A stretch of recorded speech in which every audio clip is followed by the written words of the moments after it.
Assalamualaikum dan selamat tengah hari. Anda kini sedang menyaksikan berita TVS jam 12 tengah hari, edisi 3 April 2024 bersama saya Rizal Awang. Berikut antara tumpuan untuk jam ini. Siasat segera dan ambil tindakan sewajarnya terhadap pihak yang tidak bertanggungjawab menceroboh dan mencuri peralatan elektronik di menara telekomunikasi.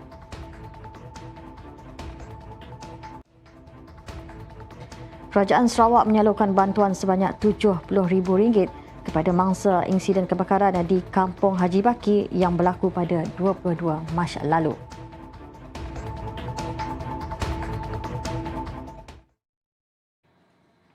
Baik, sebelum kita meneruskan ke laporan seterusnya, apa kata kita saksikan dulu antara artikel pilihan yang ada di laman web rasmi TVS www.tvsarawak.my. Kita mulakan dengan artikel yang pertama berkaitan dengan Ahli Dewan Undangan Negeri Adun Satok mengadakan lawatan kepada mangsa kebakaran di lorong Satok 17 semalam dan beliau simpati dengan nasib malang yang menimpa mangsa kebakaran. Keluarga mangsa rumah pertama kejadian, Lim Chuan Lian, Lim Hyun Lian dan Lim Ching Lian berterima kasih dan menzahirkan rasa syukur atas sumbangan yang dihulurkan oleh wakil rakyat itu. Menurut Lim Chuan Lian, rumah mereka sebelum ini dibaiki melalui inisiatif Projek Penambahbaikan Rumah Miskin Sarawak PPRMS beberapa tahun yang lalu. Dan tragedi yang menimpa keluarga mereka telah memusnahkan atap rumah yang telah diganti sebaharu sebelum ini. Pada lawatan itu, Dato' Ibrahim turut memberi sumbangan kepada jiran Jong Kim Joan yang turut terlibat dalam tragedi kebakaran yang sama. Mangsa yang terlibat menerima sumbangan tunai serta bantuan bakul makanan. Dalam kejadian pada Isnin itu, sebuah rumah hampir musnah sepenuhnya dan dua buah rumah musnah separuhnya melibatkan dua buah keluarga. Kejadian itu mengakibatkan rumah pertama musnah 70% dan merebak kepada rumah kedua serta memusnahkan dua unit penghawa dingin di rumah yang ketiga. Baik, itu artikel yang pertama dan kita beralih ke artikel seterusnya mengenai Program Rekalibrasi Tenaga Kerja RTK 2.0 menyasarkan majikan dalam tata cara urusan pendaftaran bagi mereka yang mempunyai pekerja asing sebelum tarikh tamat pendaftaran pada 30 Jun 2024. Menurut Pengarah Imigresen Negeri Sarawak Abdul Halim Naili, para majikan yang mempunyai pekerja-pekerja asing yang telah memenuhi syarat-syarat program boleh berurusan dengan bahagian pekerja asing JIM Sarawak selewat-lewatnya pada 31 Disember 2024 bagi pengeluaran PAS Lawatan Kerja Sementara PLKS. Dan untuk rekod, program RTK 2.0 telah dilaksanakan di Sarawak sejak 22 Julai tahun lepas melalui Jabatan Imigresen Malaysia dengan kerjasama Jabatan Tenaga Kerja JTK. Dan sementara itu, penyertaan program RTK 2.0 boleh didaftarkan secara atas talian di www.imi.gov.my atau ke pautan portal rekalibrasi. Baik, saya kira itu saja perkongsian dari laman rasmi TV Sarawak www.tvsarawak.my. Kita beralih ke laporan seterusnya. Sebanyak 73 buah projek naik taraf jalan ladang menerusi peruntukan di bawah Agensi Pembangunan Bahagian Betong BDDA akan dilaksanakan di kawasan Dewan Undangan Negeri Bukit Saban. Timbalan Premier Sarawak Dato' Ahmad Douglas Ugahambas berkata projek tersebut bertujuan untuk membantu dan memudahkan para petani atau pekebun kecil di kawasan berkenaan mengusahakan ladang masing-masing selepas ini. Kita membutuhkan 30 juta dan telah pun dinilai, telah dikaji dan kita dapat membina 73 projek untuk naik taraf jalan ladang di kawasan ini. Ini kita berharap dapat membantu para petani-petani sama ada mereka yang menanam kelapa sawit, lada hitam ataupun kebun getah, supaya jalan-jalan yang diperlukan dapat naik taraf boleh menyenangkan mereka untuk mengusahakan ladang-ladang mereka. Beliau yang juga ahli Dewan Undangan Negeri Adun Bukit Saban berkata demikian selepas melawat salah satu tapak projek naik taraf Jalan Ladang di Bukit Saban pada Selasa. Siri lawatan kerja ugah ke Bukit Saban turut disertai oleh Ahli Parlimen Betong Dr. Richard Rapu. Sementara itu, dalam perkembangan lain, Timbalan Premier Sarawak Dato' Ahmad Douglas Unggang Bas memaklumkan pusat Giat Maras Pauh dijangka akan mula operasi pada Julai ini. Beliau berharap dengan adanya pusat tersebut nanti akan memberikan manfaat kepada para belia di kawasan sekitar mendapatkan latihan dan kemahiran dalam bidang industri pembinaan dan elektronik. Ini adalah satu program yang kita jalankan di kawasan Bukit Saban dan di Parlimen Betong adalah untuk menyediakan tempat untuk memberi latihan kemahiran kepada belia-belia yang menganggur. Jadi saya harap pusat ini nanti dapat melatih seberapa banyak belia-belia dalam berbagai kemahiran yang diperlukan di negeri Sarawak. Kita memang memerlukan kemahiran dalam bidang elektronik, dalam bidang bricklaying dan berbagai bidang-bidang kemahiran pembinaan. Dan saya harap dengan adanya kemudahan yang dekat di Sepauh. Tambah beliau, Pusat Giat Maras Pauh yang dijalankan di bawah Agensi Pembangunan Betong BDDA itu menyediakan kursus-kursus berkaitan pembinaan bangunan seperti menyusun bata dan kursus elektronik. Justru beliau menggesa belia di kawasan berdekatan memanfaatkan peluang yang ada bagi meningkatkan pelbagai kemahiran. Siasat segera dan ambil tindakan sewajarnya terhadap pihak yang tidak bertanggungjawab menceroboh dan mencuri peralatan elektronik di menara telekomunikasi. Itu tegas Timbalan Premier Sarawak Dato' Ahmad Douglas Unggang Bas yang kecewa apabila mengetahui kejadian seumpama berlaku di menara telekomunikasi di Bukit Saban sehingga menjejaskan penduduk sekitar. Kerana menara itu adalah menara untuk kegunaan semua. Itu adalah satu saluran tali perhubungan kawasan ini dengan dunia luar.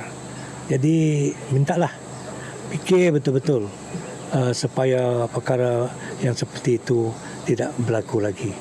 Dan saya minta juga polis memantau seberapa yang boleh untuk menentukan perkara-perkara yang seperti itu yang tidak diingini tidak terjadi lagi. Pada masa sama, beliau turut memohon kerjasama daripada masyarakat setempat untuk sama-sama memantau menara telekomunikasi yang terletak berhampiran di kediaman masing-masing bagi mengelakkan perkara tersebut berulang. Baru-baru ini, 3 kes kecurian berlaku di menara telekomunikasi Pelikoi, menara telekomunikasi Nangan 3 dan menara telekomunikasi Nangan Lawih Mujau. Kerajaan Sarawak telah menyalurkan bantuan sebanyak RM70,000 kepada mangsa insiden kebakaran di Kampung Haji Baki yang berlaku pada 22 Mac lalu. Menteri Pembangunan Wanita, Kanak-kanak dan Kesejahteraan Komuniti Datuk Sri Fatimah Abdullah berkata, bantuan dihulur bagi membantu pembinaan rumah baharu mengikut kuantum atau bahagian yang telah ditetapkan Jabatan Kebajikan Masyarakat JKM. Menurut Fatimah, antara bantuan lain di bawah bantuan bencana JKMS termasuk makanan, pakaian harian, seragam dan peralatan sekolah, kelengkapan tidur, peralatan dapur serta bantuan bahan binaan. Bantuan yang kita berikan adalah mengikut bilangan ahli keluarga di dalam rumah tersebut, dan umur juga penting. Umur, kalau ada anak kecil seperti yang saya terangkan tadi, anak kecil ini kalau mereka misalnya umur masih bersekolah, jadi ada bantuan tambahan diberikan. Jadi dari segi bantuan pakaian sekolah, pakaian seragam dan bantuan dari segi peralatan sekolah. Bantuan RM70,000 untuk membina rumah baru, dan ini akan diurus tadbir oleh pihak Residence Office, pejabat residen. So saya bersyukur saya tadi mendapat laporan bahawa ini sedang diuruskan. Ada yang perlu pergi ke Land and Survey sebab keterangan tentang tanah itu mestilah ada. Selain bantuan pembinaan rumah, Fatimah mendedahkan bahawa pihak kerajaan negeri juga telah memberikan bantuan dari segi permohonan kelulusan bagi skim sewa beli unit kediaman di bawah Perbadanan Pembangunan Perumahan HDC Sarawak. Dan untuk sementara waktu, saya juga terangkan kepada mangsa kebakaran ini, sebab pengalaman kita ada yang menjangka bahawa mereka akan dapat rumah baru ini dalam masa yang pendek. Ya. I mean, we have to explain to them, ia akan memakan masa. Ya. Memakan masa, seatnya terus tahun tu akan dapat. Ya. So, kita beritahu mereka supaya mereka faham. Dan dengan itu, buat sementara waktu, your good self, ya, Yang Berhormat Datuk telah berurus, ya, dengan pihak HDC, Landeh, ya. Ya. HDC. Jadi ada 5 unit, ya, yang boleh disewa.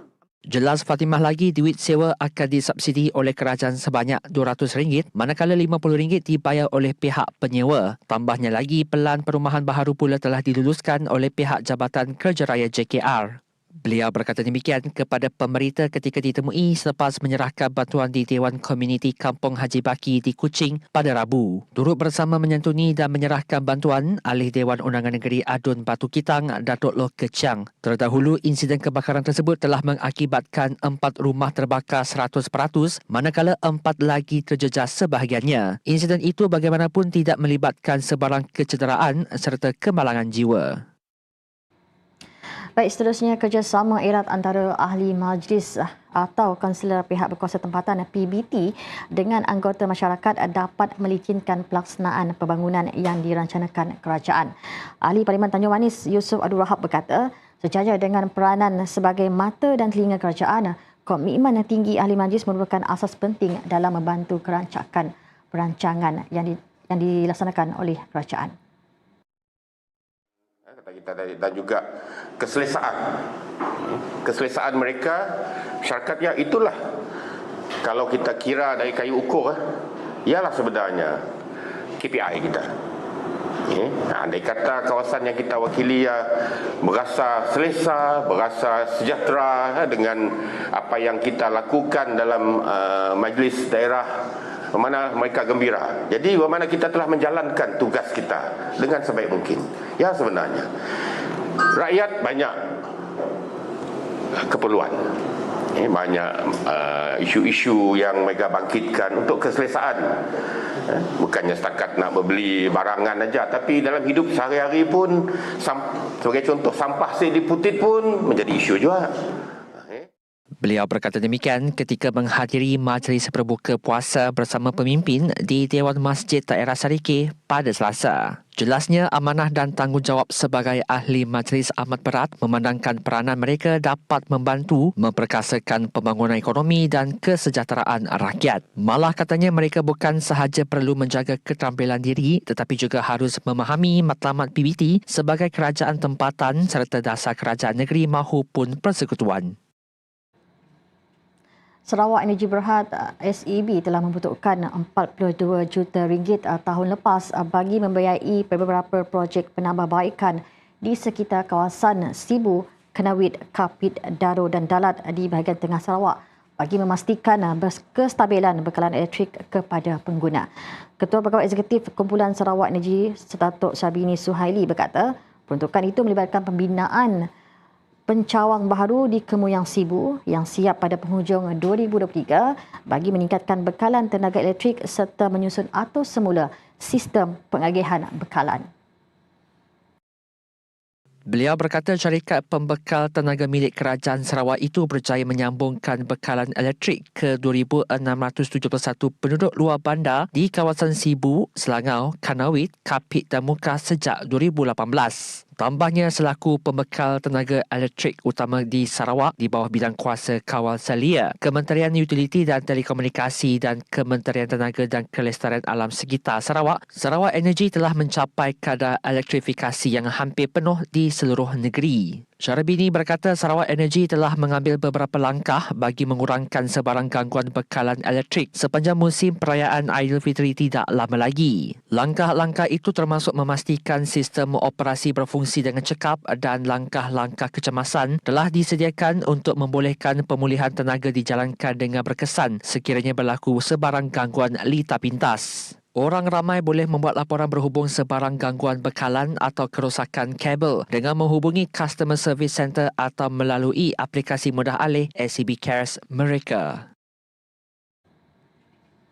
Pakej pelancongan Sarawak Delta Geopark dan Gawai 2024 yang diperkenalkan oleh Tourism Malaysia menawarkan lawatan ke tapak biologi dan tapak budaya di sekitar Kuching, Bau serta Padawan.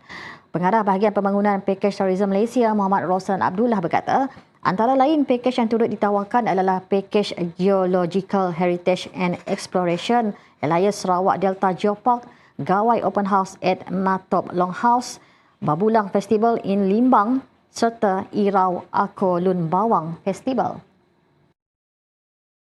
Menurut beliau, pembangunan pakej tersebut merupakan sebahagian daripada usaha untuk mempelbagaikan pilihan destinasi pelancongan seiring dengan persiapan menyambut Tahun Melawat Malaysia 2026. Beliau berkata sebanyak 37 pakej pelancongan dibangunkan dengan kerjasama 13 operator pelancongan dari Sarawak dan Semenanjung Malaysia. Ia bertujuan untuk mempromosikan keunikan produk pelancongan